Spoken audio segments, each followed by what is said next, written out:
So it's just the power and knowing what you need to do, the people you need to go to. Here is a professional consultant, Kathy Hansen. And she got offered the job.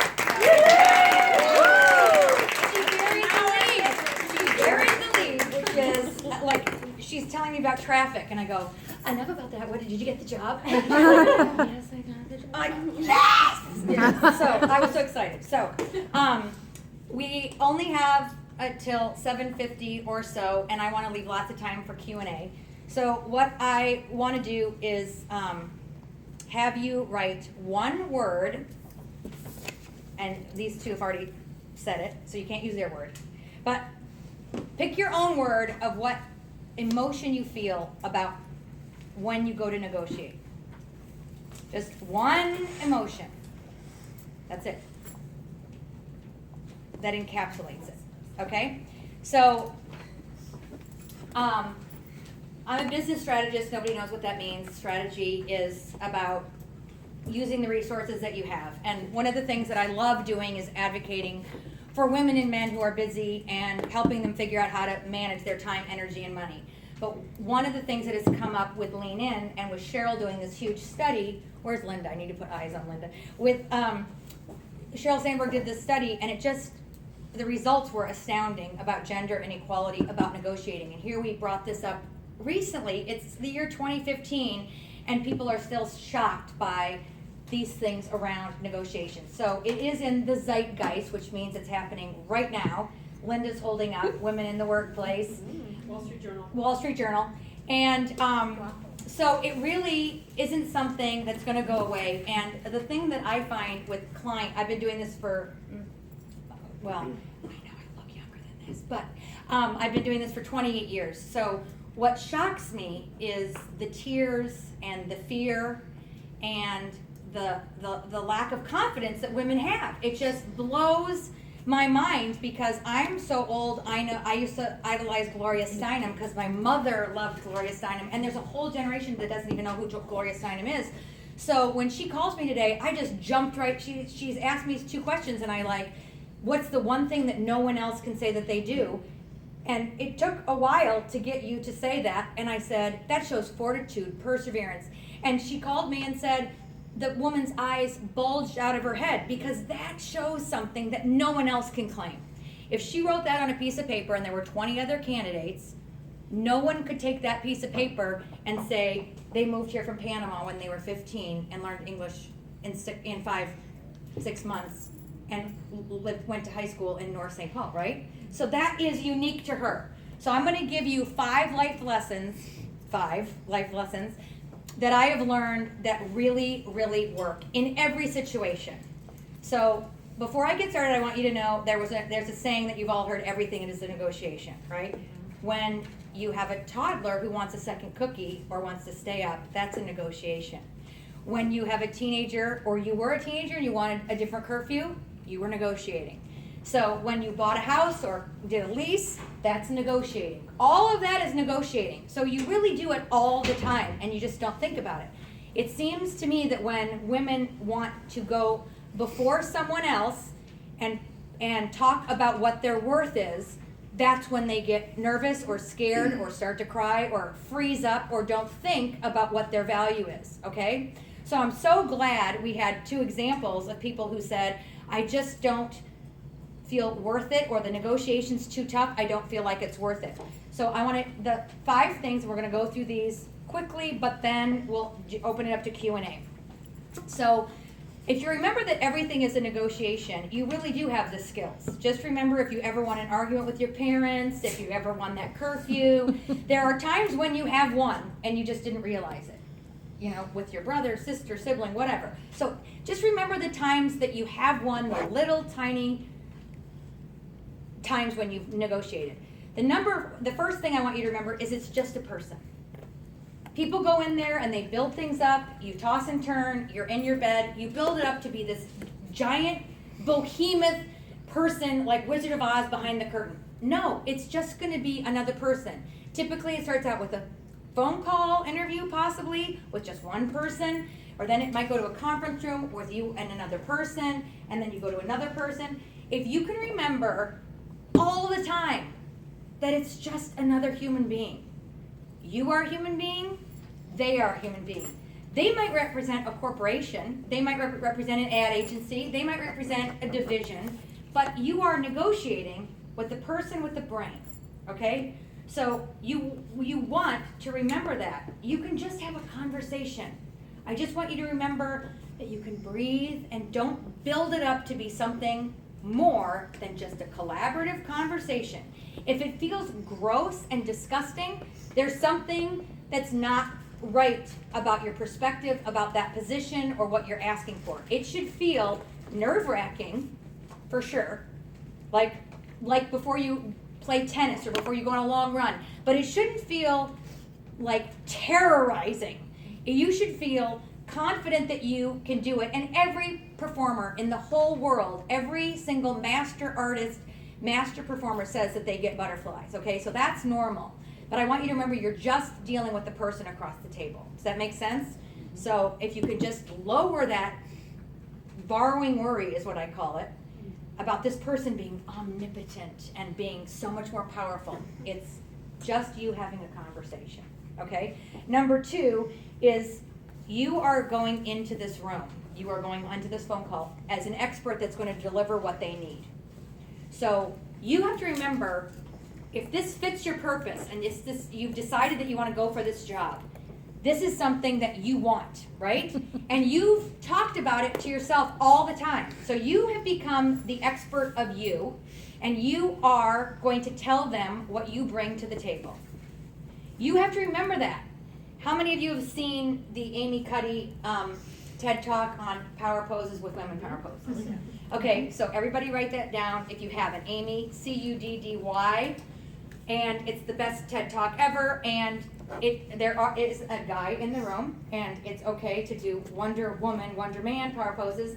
First thing I said to her was, you have a small voice. I want you to sit back, chest out, shoulders back, feet on the floor, and whether you're doing a phone interview or you're doing an interview at a conference table, I want you to watch Amy Cuddy's video. It's all about power poses, and these things work. It's talking about the way you stand and you have the fight or flight hormones come into your body. Sylvia did a demonstration, we all stood up and did it. That is what you need to remember. You are Wonder Woman, Wonder Man, going into these negotiations. You are the expert of what you are bringing to the table. You are going to tell them what the outcome is when they will hire you. Okay? I want you to remember that. And all of these, by the way, the trick is, all of these are on the other side. Ooh, cheat sheet, so but don't read ahead. Nope. I want you to just remember, you don't have to write so much because I'm doing this, but you are the expert who will deliver what they need. So you've done a little bit of research, you understand the industry, you understand the business. If you're changing industries, you're changing businesses, you need to do research and know that, because you still are going to be bringing your expertise in. But what you're going to be doing is, number 3, is you're going to be well informed and well researched about the industry and their business, because this is where the nuances come in negotiating.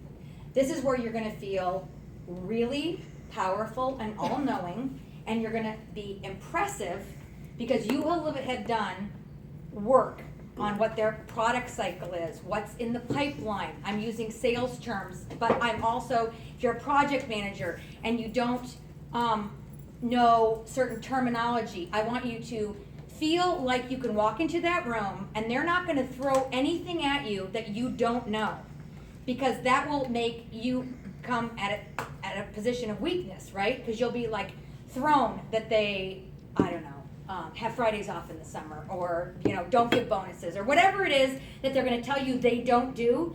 You want to be able to know a lot about that business and a lot about that industry, so they are knowing you're equal to them in your expertise. You don't know everything, don't claim to know everything, but you're going in as a well-informed person to be able to negotiate the nuances of the contract. Does that make sense? You don't want to go in blind. It is so competitive out there, you have to know about the company that you're interviewing with, and you have to know, you have to scratch the surface. I had somebody who was debating between 2 six-figure jobs, and I made her She didn't know where to go for research. I said, find somebody who you know who works there, just like Mari did when she said, oh my gosh, I asked this guy what he made. If you ask people quietly and professionally, they will tell you this information and it will bring you strength and you will find confidence in what you're bringing to the table when you're asking for vacation time or your certain hours or what you're finding out what the salary range is. And what if the reimbursement is tuition? And they think that's gigantic, but you already know that they already give everybody tuition. Then you can say, wait a minute, I don't want to consider that a signing bonus because I've already heard from people who work here that you already reimbursed for tuition. So, those are way off the beaten path, but the point is, when you know more, you do better. When you go into these negotiations, do your homework so that they can't throw you off about industry standards or this or that because you will know. Number 4, write everything down. What I want you to do, and I had another lean-in woman call me, and she was just going through the worst possible job interview time, and I was out west, and I had her text me something every single day for 10 days that was unique to her that no one else could claim. And she's like, I don't understand what you're talking about.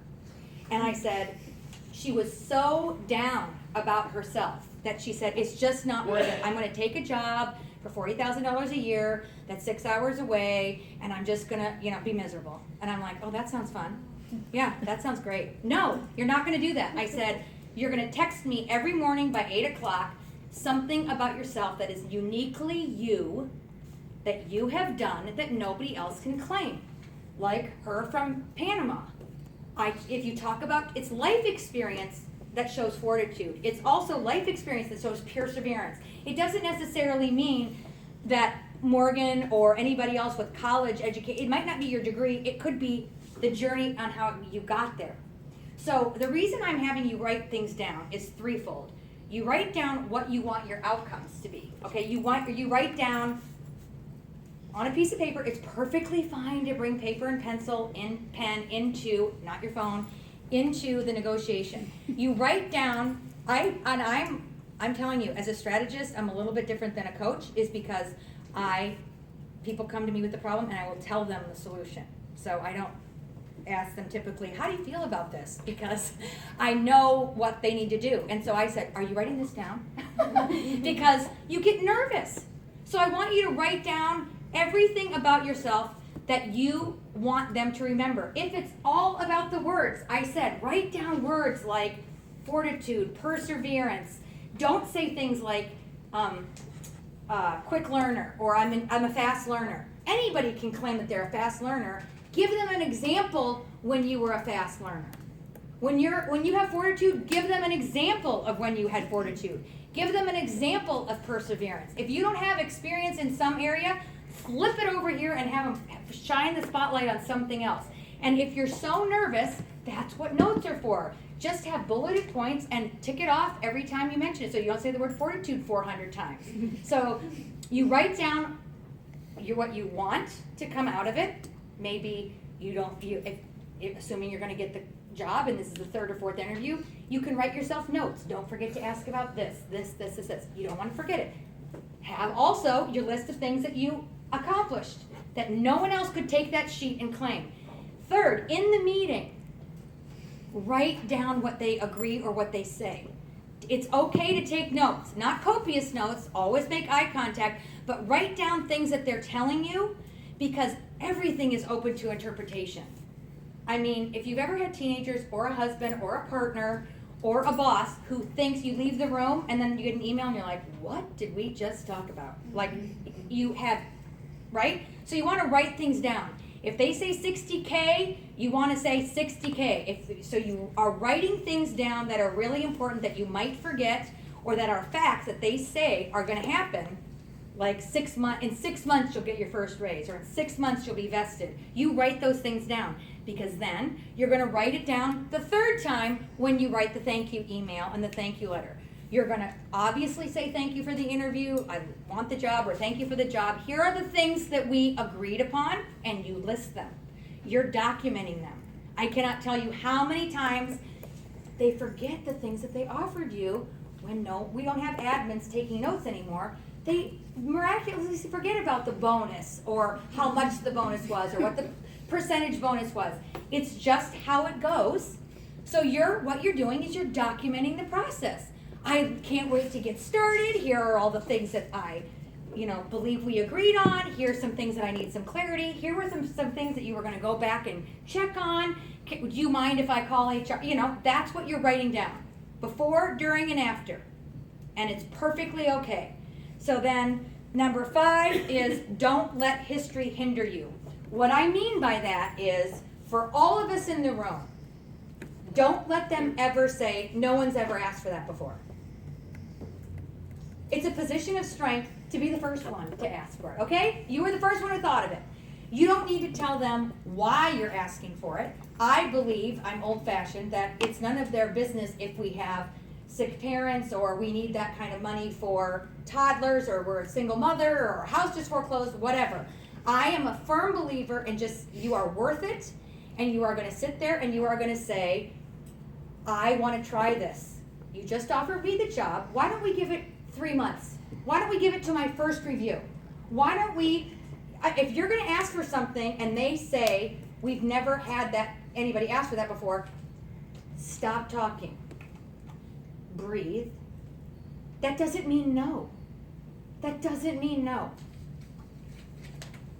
Don't try to go, we tend to, as women, want to fix it right away. Sit there and let them come up with the solution if you're asking for something unique. When I worked at Wells Fargo as a contractor, I had kids in middle school, and I did not want them to be latchkey kids because they were having lots of problems at school, and I wanted to be home. They wanted me to work 8 to 5. The commute was an hour and a half if I worked 8 to 5, an hour and a half there and an hour and a half back. I just asked the VP who I was reporting to, do you mind if I work 7 to 4? Nobody's ever asked that. I said, I'll be able to deal with New York and LA. I'll be able to, the outcomes would still be the same. I didn't tell him why. He said, sure. I said, let's give it 3 months. It worked. The field didn't know. No one needed to know. But I needed. When you're a contractor, you don't get paid for your commute. So don't let history hinder you. I want women and men and anybody who has anybody say, we've never done that before. Or if you've done research and somebody says to you, but we've never done that before. It doesn't matter. You're going to be the first. You are going to be a pioneer, and it's okay. There's so many opportunities out there. Don't let them say, because we've never done it before, that means we can't start now. Give them the opportunity to give it a whirl. And give them the opportunity to say, let's do 3 months. Let's do, just be the ball, Danny. Be the ball, Danny, and say, how can we turn this into a yes, is a corporate saying. How can we make this a yes? And the last thing happened today, not just with you, but I had somebody on their 3rd phone interview, and they're going to be flown out to Boston, but they didn't know where they stood after the 3rd phone interview. And at the end of the interview, the guy said, he asked the woman on the other end of the phone, so did I make it to the next round? He can sleep now for the next week because he knows he made it to the next round. Had he not had the nerve or the gumption or had written it down to say, that's a perfect question. She's another human being on the other end of the phone. What she could have said, I'm not allowed to tell you that, right? She could have said that. But he caught her off guard, and she's like, yeah. So now he can go, oh my, none of that worrying. So it's okay to ask, all right? So don't let history hinder you. And I just want to say a few other things before we go into Q&A, is just, I really want you to feel confident. You bring a lot of worth. She just showed you up here. We just proved it today, like in a 2-hour turnaround. She didn't think about how great it was. She felt like they had told her all the things that she didn't have, and I said, let's talk about all the things that you do have. And I personally have a soft spot because my kids both traveled overseas, so I know how hard it is to go to a foreign country and learn another language. And here she did it as a teenager and came to North St. Paul. Hello. That was tough. That showed everything that they needed to know to offer you the job. That's so exciting. So you just have to remember, what do you offer them that no one else can? And if you can't think of it, ask your best friend. Ask your mother, ask your father, ask your husband, wife, partner, ask somebody else. Because I see so many women unable to say, I mean, you have tears when we feel like it's bad to brag. Certainly people don't feel like it's bad to brag on Facebook, but they feel like it's bad to brag during negotiating, right? So I want you to just all feel really comfortable. Watch the Amy Cuddy thing. It works to do this.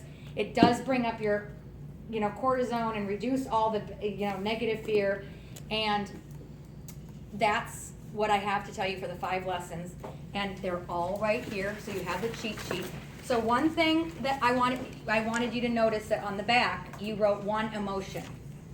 So I want you to ask me a question if I haven't helped you deal with that emotion in the negotiation process. If you have an emotion there that you still think you're gonna have, I'm guessing a lot of other people in this room still have that same emotion. And if you're willing to share it, I can help you figure out how to get over that. Yes. So, on the last point, you said that you're worth it, you don't need to justify it. In certain situations, I've been asked to justify it, or, so how would you handle that? Yeah, so this is where writing it down is hugely important. So, do you mind if I use some of your example? How did I put her on the spot? Hi. So if they say that you don't have something, like education or a certain degree, or you're too young, or whatever they say, you want to flip that, and you want to have already answered that question in your mind 100 times before you go into the interview. You want to know why you're worth it. You're applying for that job, and if you're at an entry level and there's all these other people applying, you need to come up with a reason that makes you worth it. And you need to be able to answer that question seriously, because you know that they're going to tell you what your shortcomings are. That's their job. They're interviewing a bunch of candidates and they're having a bunch of people apply for the job. You need to be the one. That's your job, where you come in and tell them what you're an expert at, why you're going to be an expert for their business, organization, project. You're going to tell them and be able to justify it. And if you're asking me personally, then I would say do that exercise, that text thing that I said. Write down once a day, one thing that you do that no one else can claim. If you want to say I went from a college dropout to on the dean's list, very few people can say that. That's awesome. Say that, and that shows fortitude and perseverance. Okay? So when you're changing your purpose, or you're changing what you're going into, and you don't have something, and she was told you don't have the education, you don't have the background, you just fight it with facts that you do have, things that you do have that bring your worth up. And like Mari did, she did exactly what I would coach anybody to do. She found out the industry standard and she overshot it because they're always going to come back with less. The first number is never the number that you agree on. You always overshoot it realistically, and then you're going to come back somewhere in the middle. And you need to know the industry standards because you need to know what the benefits are, like huge benefits, vacation, health packages, reimbursement for tuition. All of those things add up to thousands and thousands of dollars every single year. Okay? So those are the kind of things that you need to know. And when you justify your worth, I just wish I could have every single person in here in a one-on-one, because we literally had never met personally or professionally other than here for a few minutes. And within 5 minutes, I got her to think about the Panama thing. And I'm not saying that to brag about me. I'm saying that that's her. That's all her. She went in and she got their eyes to bulge out of their head because she said to me, that's not a big deal. Are you kidding me? It's a huge deal. So maybe if you don't have perspective about your worth, please ask someone else to say, what's unique about me? What do I do that makes you go, that's so Cheryl, that's so Linda, that's so whatever. Does that make sense? What if your emotion is you feel compromised in that you've already worked for a company, for a meager salary already, and you get these incremental meager increases, and you feel compromised. Okay, so here's what you can do. That's a great question. We also have another question. Oh, I'm sorry, I didn't. No, I just want to remember, that's great. A lot of women do that. You start out, or young people do it, and their first negotiation goes horribly. And then how can you go up, right? Because you feel compromised. You can have a bogey, you can have a redo, you can have a do-over, okay? How you do that is, if you meet with your boss or your supervisor or the person who's in charge of your salary, I want you to come in with your worth.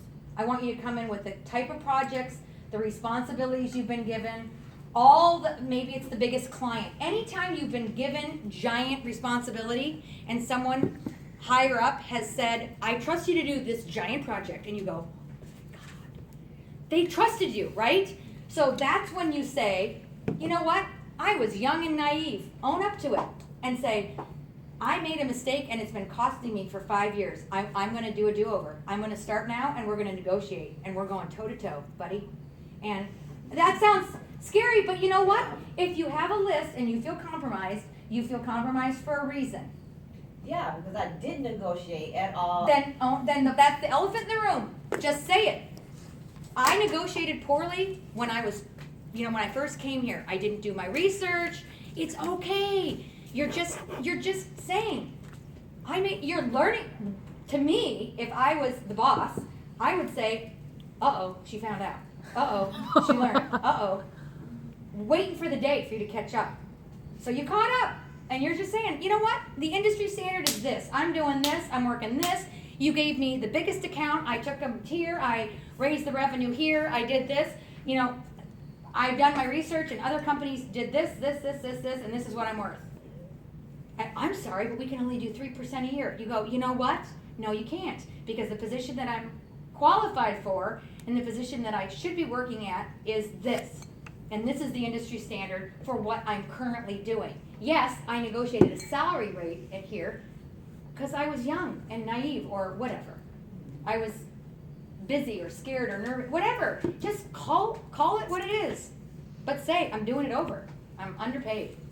What do you do if you do that and then they still come back and say no? Okay, here's what you do. I know. Oh, this is good. Yeah, this is good stuff. Yeah, because she's got a question that she emailed me, so I wanted her to ask it out loud. But it's the same thing. Is they say, don't bother negotiating, or you should just be lucky to have your job, or you know. I know. What do you say to that? Hello. I know. Yeah, don't say that. Don't say that. Don't say that. Okay. So what you do is. The economy's doing well.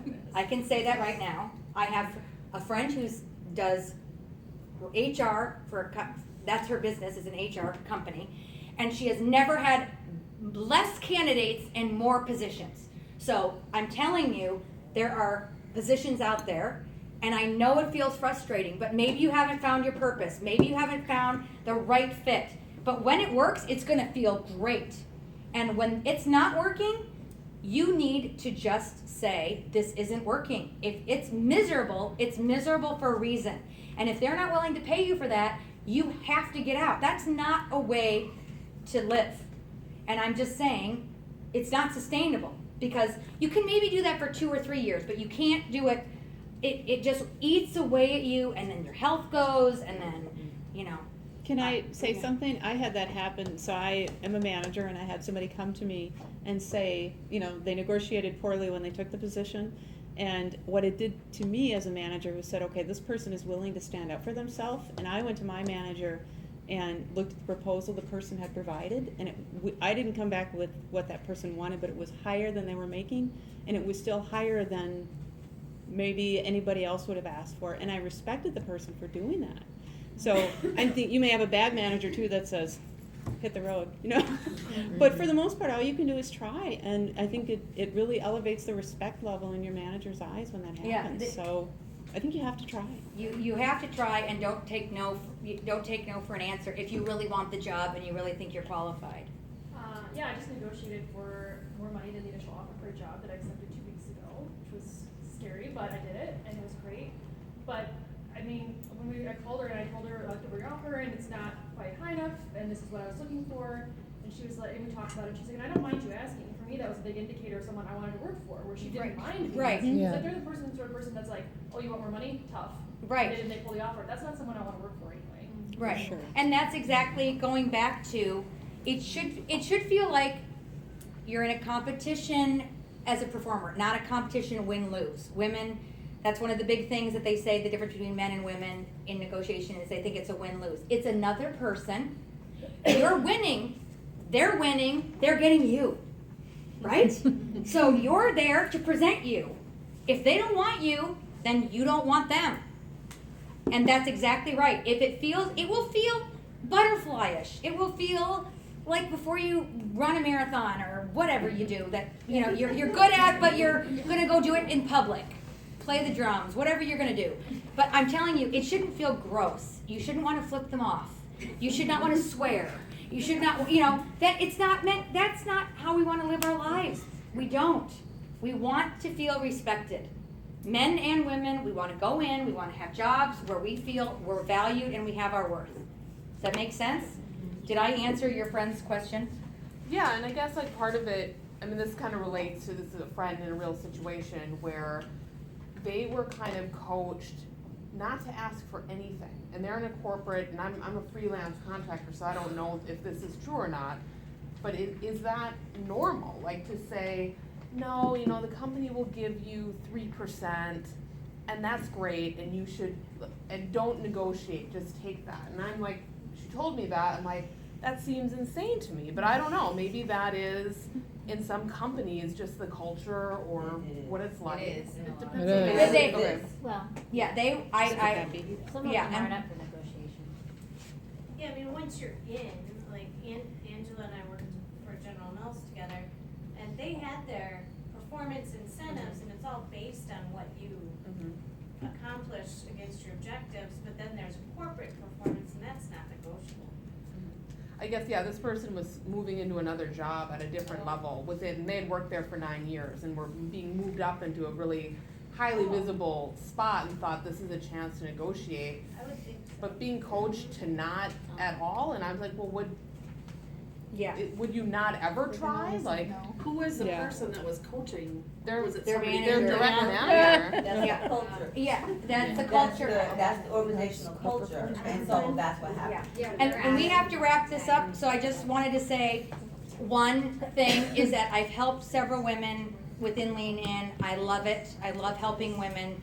If I can offer that help to any of you, I'm totally willing to do that. If you guys email me by the end of Friday, I will be happy to give you a Lean In discount of 50% off my rate, and my rate isn't by the hour, it's by the outcome.